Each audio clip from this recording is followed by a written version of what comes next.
Shalom and good day all, this is Tehillim29 back again for some DC reviews, and in these DC reviews I'll be covering Detective Comics 1101, Immortal Legend Batman of the Elseworlds, issue 2 or book 2, and of course the latest issue of Green Lantern. I'll now get things ready and organized for the first one that I'll be reviewing. So, moving into first things first, does this cover in any way, shape or form connect to something that is happening inside with the story? Sure enough it does, to which I give it a 7 out of 10. Next is the area of the internal art, as we have a look around the beginning, the middle and of course the end, and also what is happening story-wise with the characters. As the story begins, we start off with a bit of a flashback, which links to Bruce Wayne Batman, and also coming up against a character who would probably be later on known as the Lion. As we start to move into the present of the story, we have Oracle as well as Batman discussing a situation that's taking place on one of the boats into like the Gotham Harbor. And not long after that, we move to a little bit towards the end of the story, to which Batman now has to isolate himself because it looks like he may have picked up some foreign agent that may have infected his body.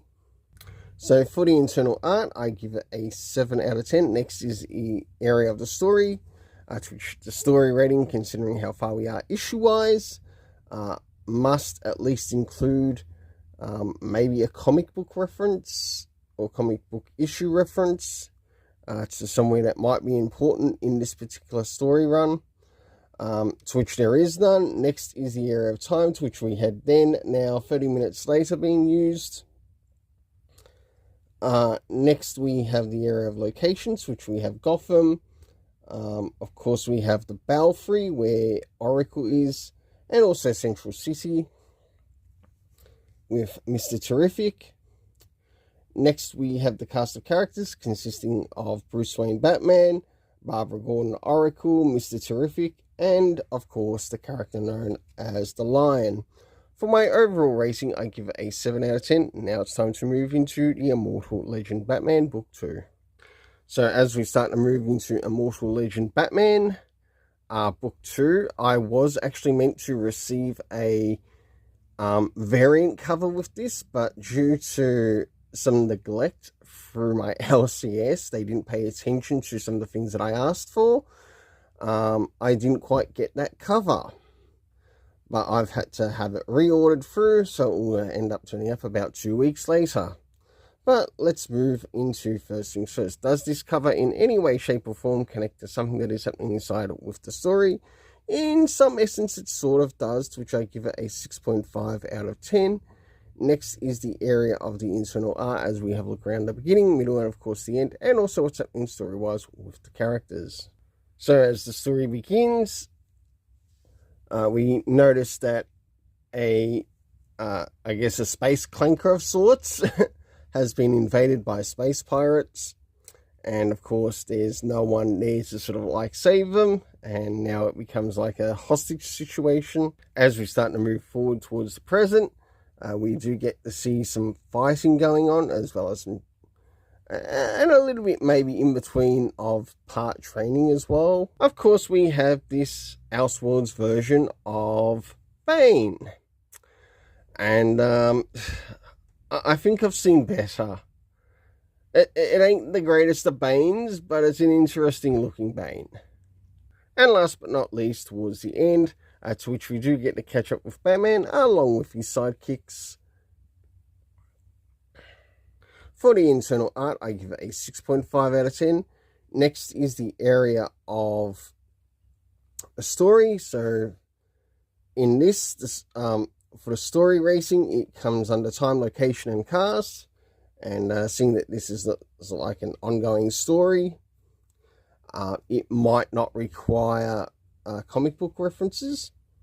So for the area of time, we had 3 days ago, years ago, and now being used. Next is the location, to which we have Charlton, and of course the Kefturn Laws, whatever it's bloody called. I I've got terrible writing there. It's my fault. Last but not least, we have the cast of characters, which we have Craig, Pennyworth, which seems to be a bit of an AI, Bane, of course, Batman, Nightwing, as well as Robin. For my overall rating for this issue, it's a 6.5 out of 10. So finally, as we move into the Green Lantern, issue 27, does this cover in any way, shape or form connect to something that is happening inside with the story? In some essence it does, which I give it a 7 out of 10. Next is to move into the area of the internal art as we have a look around the beginning, middle, and of course the end, and also what is happening story-wise with the characters.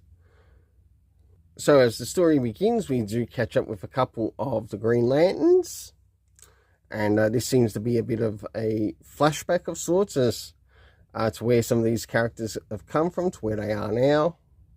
As we start to move towards the middle of the story, the Green Lanterns realize that if they're going to take on the Starbreakers, they're going to need every bit of help that they need, including from those in the prison. And one really nice moment here where Kelly Quintella actually receives her official, and I mean her official, Green Lantern ring, which I think was really nice to see in the story, because she did have to go out of her way to sort of like, I guess, earn some respect for the work that she's been doing. And I think what she's done here, finally discovering like Chroma's connection to the thing that she had. Now she has her own ring to go against Chroma and anyone else that might be a threat to, well, I guess the Green Lantern universe. For the overall rating for the internal art, I give it a 7 out of 10. Pardon me there. Next is the area of the story. Considering how far we are issue-wise with this, did we get any comic book references? And sure enough, we did. We got a reference to the Young Justice 2018, which is the terrible Brian Michael Bendis run, to which he introduced Patrick Gleason's character of Teen Lantern. It's not Brian Michael Bendis' creation, it is Patrick Gleason's. And of course we had a reference to Green Lantern Horatius. I think that might be an arc. Next is the area of time, to which we had then. Moving into the area of the location, so we had a diner at the beginning. We have Oa connecting to the Green Lantern Corps, main HQ, and of course the prison that we got to see. Last but not least, we got to see many of the key Green Lanterns. For my overall rating, it's a 7.5 out of 10. Until then, let's keep it colourful and have yourself an awesome day.